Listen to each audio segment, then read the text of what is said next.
Welcome to Stars X. Los Angeles. The air reeked of cigarette smoke, cheap beer, and bad decisions.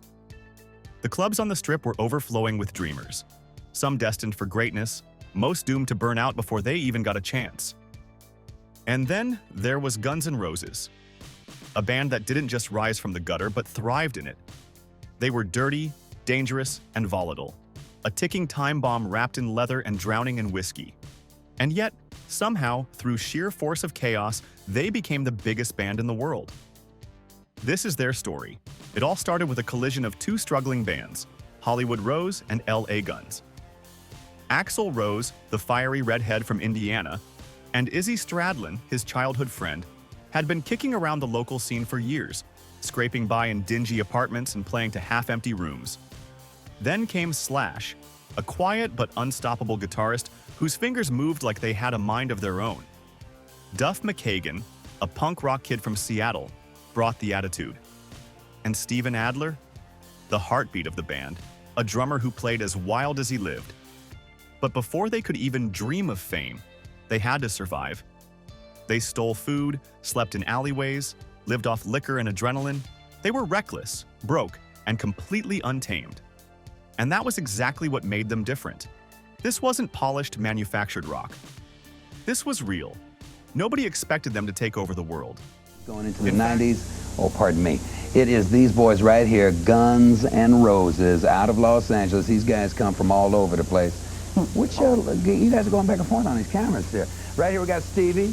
We got Duff right over here. We got my man Slash right over here. Izzy next to him. And W, Axl Rose, a period after W, if you would, please. Well, now, let me ask you this, man. A lot of people are saying that you guys are blowing away the headlining act, and a lot of bands don't want you guys on the tour with them. How'd this Motley Crue thing come along, the Motley Crue thing? Oh, we're going out with them in Yeah.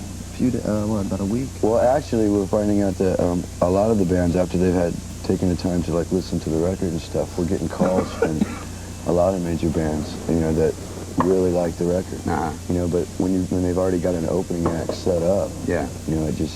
You have to wait till there's an opening to go out there with them. I like what we're doing because the tours we're like doing a little bit with this band, a little bit with this band, rather than doing like a whole year with one. In fact, when Appetite for Destruction dropped in 1987, nobody cared. The album flopped. Too raw, too aggressive. Radio stations wouldn't touch it. Then, Welcome to the Jungle found its way onto MTV, and suddenly, it was like a switch had been flipped. The world had never seen anything like it. Axl's high-pitched wail, Slash's bluesy, face-melting solos, and lyrics that weren't about partying, but survival. Then came Sweet Child O' Mine, a song written almost by accident. The moment that opening riff played, everything changed. Appetite exploded, and Guns N' Roses were no longer just another band on the Strip. They were the biggest thing in rock and roll. Fame hit them like a freight train, and they weren't ready. And then I rode all around Fullerton, thinking it was just as small as the city I had seen, and I would find Izzy. I rode the bus for like 2 days. Never found Izzy. But, I stayed in Huntington Beach for a while. I found this empty apartment with a door open and a skateboard in the corner, and that was Izzy's. Got lucky. I paid some guys a case of beer to help me find Huntington Beach. So I didn't know where it was. And then I hitchhiked the whole country for a while, looking for where I wanted to stay and start working on a band. At that time, it was the most important thing, and it's like, I like tattoos, and I wanted something that would always remind me of what was once there, a symbol of it. And so, I got the cross tattoo here, and then Geffen liked it so much, we decided to use it for a cover. It'd be one of those things where you tell your grandkids. See, like Slash, notice, Slash wanted straight hair, so we gave him straight hair. I didn't ask for straight hair. Yes, you did. On You it. totally No, I did. didn't. Yes, you did. I never said that. Yes, you did. Totally. What makes you say that? Because you did. Why? Was I drunk? I don't know. I think you were. You were at the Hell House. Oh, yeah, because I told Bill, I said, you're never going to be able to draw curly hair right. Guns N' Roses became the biggest band on the planet, but behind the scenes, things were spiraling. Axl was unpredictable, notorious for showing up hours late or storming off stage mid-show. Steven Adler was drowning in heroin, The band members were barely speaking, only coming together to perform before retreating to their own private battles. Then came the Use Your Illusion albums, two massive records released on the same day in 1991. November. Rain was unlike anything they had done before, a sweeping 9-minute rock opera with an iconic music video that turned Axl into a dramatic rock god. Don't Cry, You Could Be Mine, Civil War. Every song was a different beast. But success only made the cracks in the band deeper. And then the breaking point came. It started with Steven Adler. His drug addiction had gotten so bad that he could barely hold his drumsticks. In 1990, he was fired, replaced by Matt Sorum. Then Izzy Stradlin, the quiet genius behind some of their best songs, had had enough. One day, he packed his bags and left. You made a lot of money, became famous.